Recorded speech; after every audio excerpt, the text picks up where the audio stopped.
میرا پیارا نبی کتنا پیارا نبی، ساری دنیا کا ہے وہ دلارا نبی، امتی امتی ہوگی کہ تم کرخ، بغداد کے قریب جگہ ہے کرخ، جہاں چھوٹے چھوٹے پہاڑوں کا سلسلہ ہے. اگر کرخ میں چلے جاؤ، 4 پہاڑ کو چھوڑ دو، 5ویں پہاڑ پر چلے جاؤ، اور جو میں کہہ رہا ہوں پڑھ کر کے گول نشان کھینچ دو انگلی سے، اب بیچ میں بیٹھ جاؤ، وہی لڑکی مل جائے گی. کہا کہ ٹھیک ہے. گئے 5ویں پہاڑ پر، کہا بسم اللہ علی نیت عبد القادر، میں عبد القادر کی نیت، اللہ کے نام کے ساتھ عبد القادر کی نیت کر کے میں بیٹھتا ہوں. بیٹھ گئے. جیسے ہی بیٹھے وہ جنوں کی آمد شروع، گروہ کا گروہ، جماعت کی جماعت، جن آ رہے ہیں جا رہے ہیں. آخری میں جب رات زیادہ گزر گئی تو جن کا بادشاہ لاؤ لشکر کے ساتھ آیا، اور دیکھا کہ ارے آدمی بیٹھا ہوا ہے. کون؟ تمہیں معلوم نہیں ہے یہ خطرے کی جگہ ہے، جنوں کے گزرنے کی جگہ ہے، جنوں کا راستہ ہے، یہاں پر کیسے بیٹھ گئے، یہاں پر کس کے حکم سے بیٹھے؟ کہا کہ نہیں نہیں، میں بیٹھا ہوں، میں بیٹھا نہیں ہوں، بیٹھایا گیا ہوں. واہ واہ واہ، کس نے بیٹھایا ہے؟ پھر بیٹھانے والے حضرت محبوب سبحانی، قطب یزدانی، قندیل عرانی، شیخ عبد القادر جیلانی. غوث پاک کا نام سننا تھا. وہ جن گھوڑے سے اترا اور 2 زانو نشان سے پہلے رکھ کر کے بیٹھ گیا. کیا ہے میرے آقا کا حکم، میرے سردار کا حکم کیا ہے؟ غوث اعظم نے فرمایا ہے میری کوئی لڑکی لے گیا ہے، اس کو واپس کرنے کے لیے. اچھا، غوث پاک کے دیار سے کوئی جن تمہاری لڑکی لے گیا ہے؟ کہ ہاں.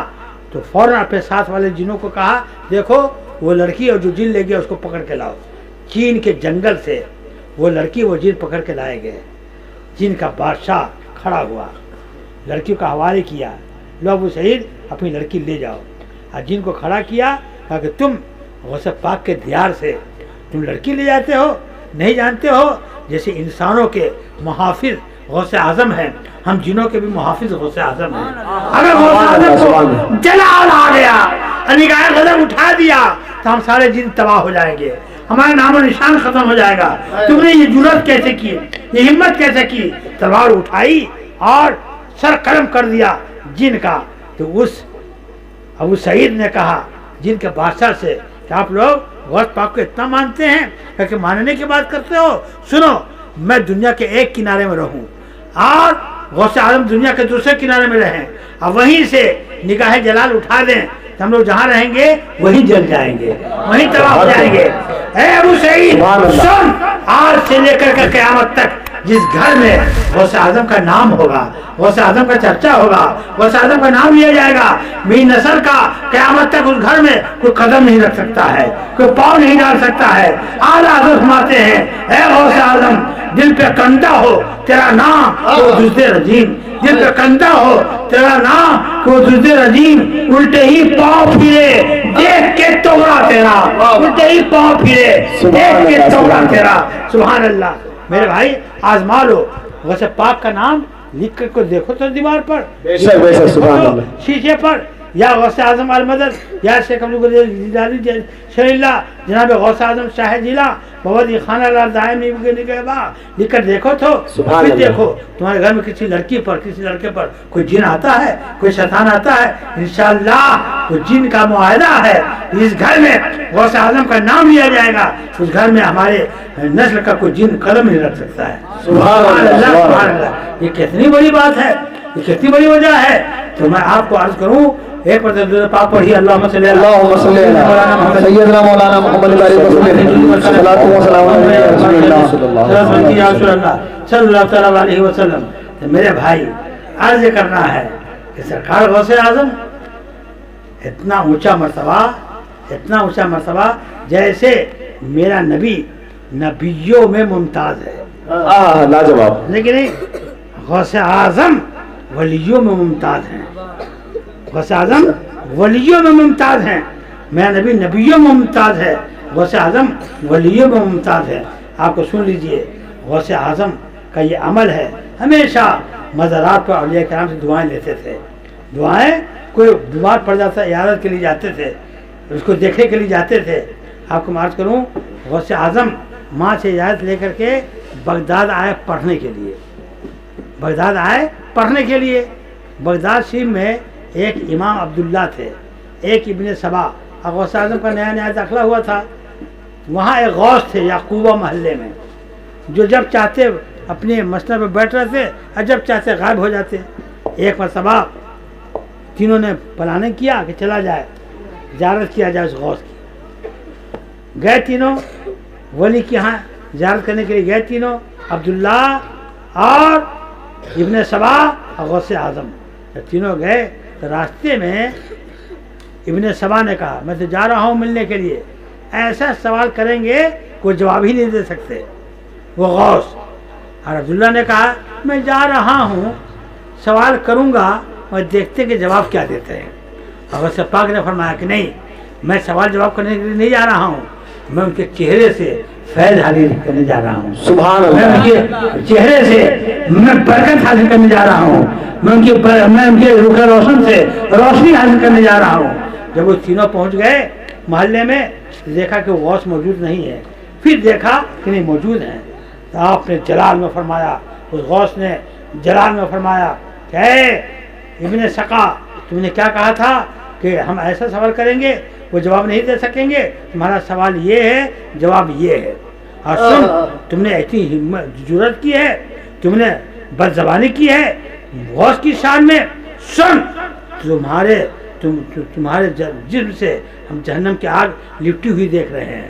اور اے عبداللہ، تم نے کہا تھا کہ ہم سوال کرتے ہیں، دیکھتے ہیں کیا جواب دیتے ہیں. ہم تم کو دنیا میں ڈوبا ہوا دیکھ رہے ہیں، عبادت میں پیچھے رہو گے. اور اے عبدالقادر، سنو، آپ نے ادب کا مظاہرہ کیا، ولی کی محبت کا مظاہرہ کیا کہ میں دیکھتا ہوں، صرف ان کے چہرے کو دیکھوں گا برکت حاصل کرنے کے لیے، نور حاصل کرنے کے لیے. سن، ہم وہ دن دیکھ رہے ہیں کہ بغداد ہے، وہاں مجلس ہو رہی ہے، تم کھڑے ہو کر کے اعلان کر رہے ہو قدمی حاضی اللہ رحمت کل ولی اللہ، میرا یہ قدم تمام ولیوں کی گردن پر ہے. چنانچہ غوث اعظم نے جب اعلان کیا کہ میرا یہ قدم تمام ولیوں کی گردن پر ہے، تو آپ کو میں عرض کروں کہ اسی وقت جتنے محفل میں ولی موجود تھے، حضرت عبدالقاہر ابو النجیب سہروردی، جو شاہ عبدالعزیز سہروردی کے چچا ہیں، وہ اٹھے اور غوث پاک کے پائے مبارک کو لیا، اپنے کندھے پر لیا. شاہ عبدالعزیز سہروردی اٹھے اور اپنے غوث پاک کے پاؤں کو اپنے کندھے پر رکھا. غریب نواز نے اور جو دور دراز کے ولی تھے سب نے آواز سنی اور سب نے سر جھکایا.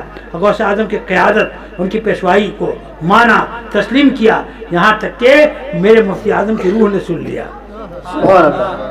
مفتی اعظم نے فرمایا یہ دل یہ جگر ہے، یہ سر یہ آنکھیں، یہ دل یہ جگر ہے، یہ آنکھیں یہ سر ہے، جہاں چاہو رکھو قدم غوث اعظم، جہاں چاہو رکھو قدم غوث اعظم. سبحان اللہ. کروں تو سنو، مصر کے 40 اولیاء کرام، دمشق کے 30 اولیاء کرام، چراندیپ کے 7 اولیاء کرام، حرمین شریفین کے 70 اولیاء کرام، اس طرح سے پوری دنیا کے 360 اولیاء کرام نے سر جھکائے اور یہ اعتراف کیا، واہ کیا مرتبہ غوث ہے بالا تیرا، اونچے اونچوں کے سروں سے ہے قدم آلا تیرا، سر بھلا کیا کوئی جانے کیا کیسا تیرا، اور یا مرتے آنکھیں وہ ہے تلوا تیرا.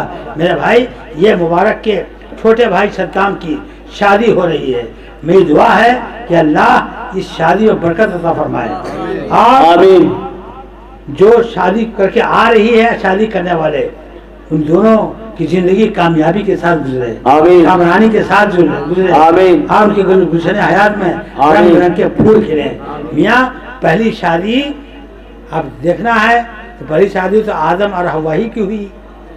پہلی شادی آدم اور حوا کی ہوئی کہ جب آدم علیہ السلام جنت میں تھے تو اکیلے تھے، جی نہیں لگ رہا تھا، تو آپ نے ارادہ کیا کوئی رفیقہ حیات ہوتی، کوئی جن سے رفیق ہوتا، جس کے ساتھ ہم دل بہلاتے، وقت گزارتے، عبادت میں یکسوئی حاصل ہوتی.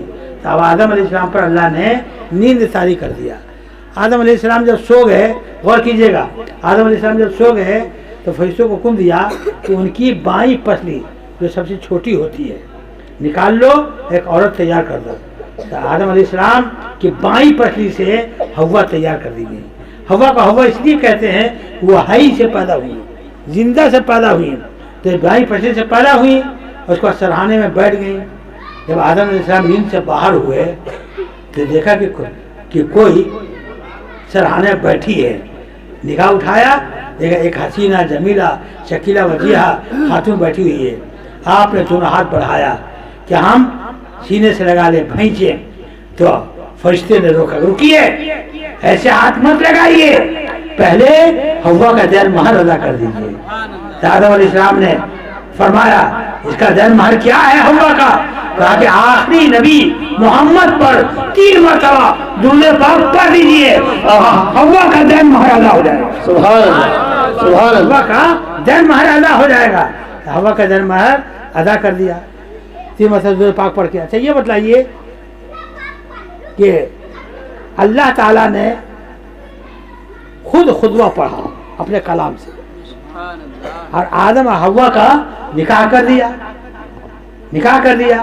اس حسد سے شیطان جل بھول گیا اور آدم علیہ السلام کو جنت سے نکلوانے میں کامیاب ہو گیا. آدم علیہ السلام حوا دونوں جنت سے باہر آ گئے اور اپنے کیے پر پشیماں ہوئے. دونوں 300 سال تک روتے رہے, 300 سال تک روتے رہے. حضرت آدم کے آنسو سے لونگ, الائچی, دارچینی اللہ نے پیدا فرمایا. حضرت حوا کے آنسو سے سندل, زنجبیل, سونٹ, یہ سب کچھ پیدا کیا, رطب, یہ سب کچھ پیدا کیا. اب ایک بات میں کہنا چاہتا ہوں, غور سے سنیے گا کہ آدم علیہ السلام کو کہاں سے پیدا کیا اللہ تعالیٰ نے؟ حوا کو کہاں سے پیدا کیا بولو بھائی؟ بائیں پسلی سے. بائیں پسلی سے پیدا کیا, داہنی پسلی سے کیوں نہیں پیدا کیا؟ بائیں سے کیوں پیدا کیا؟ سنو اس میں راز کیا ہے کہ حضرت حوا کو بائیں پسلی سے پیدا کیا. اس میں راز یہ ہے کہ بیوی کا مقام بتا دیا جائے, بیوی کا مرتبہ بتا دیا جائے. وہ یہ کہ یہودیوں کے ہاں عورتوں کا بیوی کا درجہ یہ ہے, یہودی لوگ کہتے ہیں کہ عورت وہ پاؤں کی جوتی ہے, انہیں لتیا کے رکھو, لتاڑ کے رکھو, وہ پاؤں کی جوتی ہے. عیسائی لوگ کرسچین ان کا کہنا ہے کہ بیوی وہ سر کا تاج ہے. تو عیسائی کا کہنا کہ بیوی سر کا تاج ہے, یہودی کا کہنا ہے کہ عورت پاؤں کی جوتی ہے. اللہ نے پہلی بیوی حضرت آدم کی بیوی کو حوا کو بائیں پسلی سے پیدا کیا. اب بائیں یعنی دل ہے. اللہ نے بیوی کا مطلب بتا دیا کہ بیوی نہ سر کا تاج ہے نہ پاؤں کی جوتی ہے, بلکہ وہ دل کی آرزو ہے, وہ دل کی تمنا ہے, وہ دل کی ارمان ہے. بیوی کا یہ مرتبہ ہے. آخری میں ایک دو بات اور کر دوں. جی جی ہے بھائی, بات آگے آپ آخر میں بات سنو بھائی. حضرت علی اور فاطمہ کا نکاح, میں نکاح گناؤں تو پیغمبروں کا نکاح گناؤں, نبی کی قدرت سے نکاح بناؤں, لیکن محفل نکاح کی بھی ہے, کچھ دیر سن لیجیے آپ. تو سبحان اللہ, سبحان اللہ, سبحان اللہ. حضرت علی گئے حضور کی بارگاہ میں, مختصر بیان کر رہا ہوں, گئے حضور کی بارگاہ میں. علی کیا تم فاطمہ کے سلسلے میں آئے ہو رشتے کے لیے؟ علی شرم سے چپ ہو گئے. جبرائیل آئے, یا رسول اللہ یہ علی فاطمہ کے سلسلے میں آئے ہیں, اللہ کو بھی منظور ہے کہ علی کا نکاح فاطمہ کے ساتھ ہو جائے. سبحان اللہ, سبحان اللہ. جب اللہ کو منظور ہے تو نبی نے فرمایا علی تم فاطمہ کے دین مہر کے لیے تمہارے پاس کیا ہے؟ کچھ نہیں ہے, ایک زیرہ ہے, اگر اس کو بیچ دو. بیچ دیا 450 مسقال میں. وہ لا کر کے وہ مسقال وہ روپیہ نبی کی بارگاہ میں پیش کیا. نبی نے اس مسقال کو دے دیا حضرت بلال کو کہ فاطمہ کی شادی کا انتظام کرو. تو پھولوں کا, خوشبوؤں کا, پینے کا پانی کا, شربت کا انتظام کیا حضرت بلال نے. دیکھیے علی نے زیرہ بیچا, علی نے زیرہ بیچا تو اس سے فاطمہ کا انتظام ہوا. علی کے دین مہر سے پتہ کیا چلا کہ لڑکی کا دین مہر اتنا ہو اس سے لڑکا کی شادی ہو جائے. سبحان اللہ. لڑکا ہی علی نے دین مہر کا پیسہ دیا, علی نے دین مہر کا کچھ پیسے سے انتظام ہوا. آج کل لوگ پکڑ باز مانگتے ہیں, ہے نا, کہ کیا دو گے لڑکا کو, کیا دو گے جہیز میں, موٹر سائیکل دے رہے ہو کہ نہیں, 4 پہیا دے رہے ہو کہ نہیں. میرے بھائی مانگتے چلے جاؤ ذلیل ہوتے چلے جاؤ گے. آپ اللہ پہ تکیہ کرو. لڑکا اللہ نے پیدا کیا, لڑکی اللہ نے پیدا کیا, جوڑا اس نے بنایا. جب ہم اللہ کے لیے شادی کر لیں گے اللہ ہمیں نواز دے گا, اللہ ہمیں نواز دے گا. سنو ذرا سا غور کرو, علی کا فاطمہ کا نکاح ہو گیا. سبحان اللہ. نکاح نبی نے کر دیا. اور بھی اس میں بہت سارے نکاح ہیں. حضرت رسول کریم گئے فاطمہ کے پاس اجازت لینے کے لیے. فاطمہ اجازت دیتی ہو, میں تمہارا نکاح علی سے کرنے جا رہا ہوں. فاطمہ چپ رہی. چپ رہنے سے امام اعظم نے مسئلے کا استنباط فرمایا ہے. وہ یہ کہ قاضی جائے لڑکی سے نکاح کی اجازت دینے کے لیے, اور وہ چپ رہے تو اس کی رضا ہے, وہ اس کی رضا ہے. آج کل جب قاضی جاتے ہیں لڑکی سے اجازت لینے کے لیے, لڑکی اگر چپ رہی ذرا سا, ادھر سے اس عورت نے کہا ارے ہاں کہو نا, ارے جی کہو نا, ارے کہو نا ہوں, بخاری بھرو نا, ماحول کو پراگندہ کر دیا جاتا ہے. لڑکی چپ رہے گی, کنواری ہے, یہ اس کی اجازت ہے. فاطمہ چپ رہی, علی کا نکاح نبی نے کام کر دیا, نکاح پڑھا دیا. اب سنو ذرا سا, جب علی کے گھر آئی فاطمہ, سبحان اللہ, تو حضور صلی اللہ علیہ وسلم نے نکاح پڑھا دیا علی فاطمہ کا.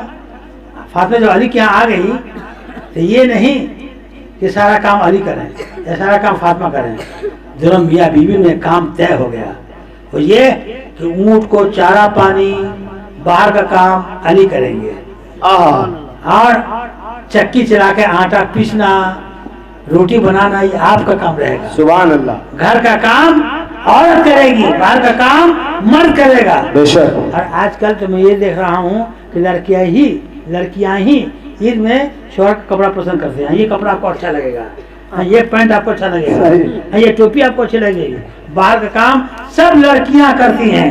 گھر میں بچے کو شوہر کھلاتا ہے, مرد کھلاتا ہے. میاں ہوش میں آؤ, موقع پن نہ کرو, مرد بن کر کے رہو. جیسے علی نے زندگی گزاری ہے, فاطمہ نے زندگی گزاری ہے, ویسی زندگی گزارو تو باہر آئے گی, گھر میں نور پیدا ہوگا, گھر روشن ہوگا. اچھا بھائی, سبحان اللہ. حضرت علی حضرت فاطمہ ایک ساتھ زندگی گزارنے لگے. کبھی فاطمہ نے کوئی چیز کا مطالبہ نہیں کیا, ہمیں یہ لا دو, ہمیں وہ لا دو, یہ سینڈل, یہ دوپٹہ, یہ کپڑا, یہاں کا کپڑا, وہاں کپڑا. کبھی فاطمہ نے مطالبہ نہیں کیا, کبھی مطالبہ نہیں کیا. آج کی شادی آج ہوئی, کل اگر بقرعید آ گئی, کل عید آ گئی, تو بھائی عورت کے چلی آج شادی ہوئی, ایک ہفتے اندر میں شاپنگ کرنا شروع کر دیتی ہیں آج کل کی عورتیں. جی اشوک کہتی ہے جی ہو جی سنو جی, جو کہیں ہم وہ کرو جی, لیکن اسی دن سے مطالبہ کرنا شروع کر دیتی ہیں. شادیوں میں کوکریاں نچاتی. جی ہاں. تو کبھی فاطمہ نے علی سے کچھ چیز مانگا نہیں. ایک مرتبہ حضرت فاطمہ کے سینے میں درد تھا. علی نے کہا کہ فاطمہ بہت پریشان ہے, آپ لوٹ پوٹ کر رہے ہیں بستر پر, آپ کو کوئی چیز کھانے کو جی چاہتا ہے. فاطمہ کے منہ سے نکل گیا, اگر انار مل جائے اس سے ٹھنڈک ملے گی, انار لا دیجیے. اب زندگی میں پہلی مرتبہ فاطمہ نے انار مانگا. علی خوش ہو گئے, گئے بازار, پھل مارکیٹ میں گئے, سارا پھل ہے, امرود ہے, ناشپاتی ہے, کیلے ہیں, سیب ہیں, سارا پھل موجود ہے, انار نہیں ہے. علی بہت افسوس کرتے ہوئے واپس ہو گئے. زندگی میں پہلی مرتبہ رسول اللہ کی شہزادی نے مانگا, وہ چیز ملی نہیں, کیا جواب دیں گے. پھر دوبارہ آدھے راستے سے واپس گئے, پھر تلاش کیا, پھر نہیں کوئی پھل انار نہیں ملا, پھر واپس آ رہے ہیں. گھر کے جب قریب پہنچے پھر پاؤں اٹھ نہیں رہا تھا, کہ ایک مرتبہ اور چل کے دیکھیں. تیسری مرتبہ جب آئے تو ایک پھل والے نے کہا نہیں آپ انار ڈھونڈ رہے ہیں, یہ ایک انار ہے میرے پاس. علی خوش ہو گئے, لیا انار ہے, لیا انار, لے کے واپس آ رہے ہیں. راستے میں ایک فقیر کھڑا ہے, علی میرے سینے میں درد ہے, وہ انار مجھے دے دیجیے. اللہ اکبر. بولو بھائی مومن بھائی, بولو بھائی نہیں بھائی, بولو بھائی مبارک بھائی. آپ کی بیٹی آپ کی بیوی کے سینے میں درد ہو, اور 2 مرتبہ بازار جاؤ اور نہ ملے, دھوپ ہو تمازت ہو اور جاؤ نہ ملے, اور تیسری دفعہ مل جائے کوئی فقیر مانگ لے, تو آپ آسانی سے دے دیں گے؟ آپ نہ جانے کیا کیا کہیں گے، بھاگو پیٹھا کہاں کے، ہے نا، کوئی کسی کی بیوی مر رہی ہے، کسی کی جان مر جا رہی ہے، تو کو پیٹ ہی پیٹ نظر آ رہا ہے، نکلو یہاں سے، دیکھتے ہو چپل ماروں گا، کیا کیا کیا کہتے ہیں۔ لیکن علی ہے، اور علی ہے، علی کہتے ہیں فقیر میں فاطمہ کو سمجھا لوں گا مگر تجھے محروم نہیں کروں گا، سبحان اللہ، یہ انار تو کھا لے، اگر میں تجھے انار نہیں دوں تو کل حضور کی امت سے لوگ مانگیں گے تو یہ کہیں گے کہ علی نہیں دیا تھا، اگر میں بھی نہیں دوں گا تو کیا ہوگا، میں بھی نہیں دوں گا تو کیا ہوگا، میں اپنی تاریخ گندی نہیں کروں گا، میں سمجھا فاطمہ کو سمجھا لوں گا مگر اپنی تاریخ گندی نہیں کروں گا، لو فقیر یہ انار تم کھا لو۔ سبحان اللہ، سبحان اللہ، سبحان اللہ۔ علی نے وہ انار فقیر کو دے دیا۔ جب گھر آئے تو فاطمہ بھلی چنگی ہیں، علی نے کہا کہ فاطمہ ادھر سے گئے تھے تو آپ لوٹ پوٹ کر رہی تھی، بستر پر آیا ہوں، آپ بھلی چنگی ہے، اتنی جلدی صحت میں انقلاب کیسے آ گیا؟ فاطمہ نے عرض کیا اے شوہر نامدار، آپ جو انار میرے لیے آ رہے تھے لے کے آ رہے تھے اور فقیر نے جو مانگا اس کی کرامت یہ ظاہر ہوئی کہ انار فقیر کھایا اور ٹھنڈک میرے دل کو پہنچا، سبحان اللہ، سبحان اللہ، فقیر کھایا شفا میرے دل کو مل گئی، انار فقیر کھایا صحت مجھے مل گئی۔ یہ میاں بیوی میں بات ہو رہی ہے کہ سلمان فارسی نے آواز دی علی، اے علی باہر آئیے، علی باہر آئیے۔ علی باہر گئے، کہا کیا بات ہے سلمان؟ کہا کہ اس سینی میں کیا ہے دیکھو، ہے کیا؟ کہا کہ آپ کا انار ہے۔ اچھا میرا انار ہے؟ ہاں، تو کھول کے دیکھ لوں؟ تو دیکھو کپڑے ہٹائے، گنے 1 2 3 4 سبحان 5 اللہ، 6 7 8 9 انار تھے۔ علی نے فرمایا سلمان آپ دھوکے سے میرے گھر آ گئے ہو، یہ انار میرا نہیں ہے، کسی اور کا ہوگا۔ اے علی کیسی بات کر رہے ہیں، یہ انار جنتی فردوس سے آیا ہے۔ سبحان اللہ، کہ دس کا ذکر حوروں میں ہوا تو حوروں نے جنت کے انار توڑ کے جبریل کو لیا، جبریل نے مصطفیٰ کو لیا، مصطفیٰ نے سینی میں سجا کر مجھے دیا کہ لو فاطمہ میں گھر پہنچا دو۔ میں دلیل دے رہا ہوں، اس کے باوجود آپ کہہ رہے ہیں میں دھوکہ کھا رہا ہوں۔ تو سلمان، علی نے کہا کہ سلمان میں سچ کہہ رہا ہوں، بتلاؤ تمہاری بات مانوں کہ قرآن کی بات مانوں؟ قرآن کہہ رہا ہے من جاء بالحسنتی فلہ عشر امثالھا، جو اللہ کی راہ میں ایک خرچ کرے گا اللہ اس کو 10 دے گا۔ سبحان اللہ، ایک انار فقیر کو دیا ہے تو 10 انار ہونا چاہیے، یہ 9 انار کیوں ہے؟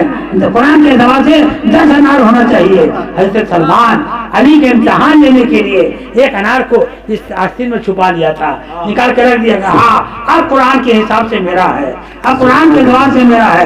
اے سنیو، اے مسلمانوں، اگر تم بھی خدا پر بھروسہ رکھو، یقین رکھو، اللہ کی قسم تمہیں بھی علی کی طرح ایمان لاؤ قرآن پر، تمہیں بھی ایک کے بدلے میں 10 ملے گا، ایک کے بدلے میں 10 ملے گا۔ دیکھو مبارک کو اللہ ان کو دیتا ہے، یہ دیتے ہیں ان کو دیتا ہے جی۔ جتنی جلدی انہوں نے ترقی کی ہے اتنی جلدی بہت کم نوجوانوں کو دیکھا گیا ہے۔ میری دعا ہے سورہ عالم ان کی نیکیوں کے صدقے میں اور اس محفل کے وسیلے سے ہمارے یہاں جتنے لوگ پریشان حال ہیں، بس پہلے میں دعا کروں گا اپنے مبارک حسین کی والدہ کے لیے، یہ اللہ غوث اعظم رضی اللہ تعالیٰ عنہ کہ جوتی کی جو دھول ہے اسی کی چمک ان کی ماں گور میں ڈال دے۔ آمین، اللہ ان کے ماں کے بال کی کوشش فرما، کروڑ جنت دے۔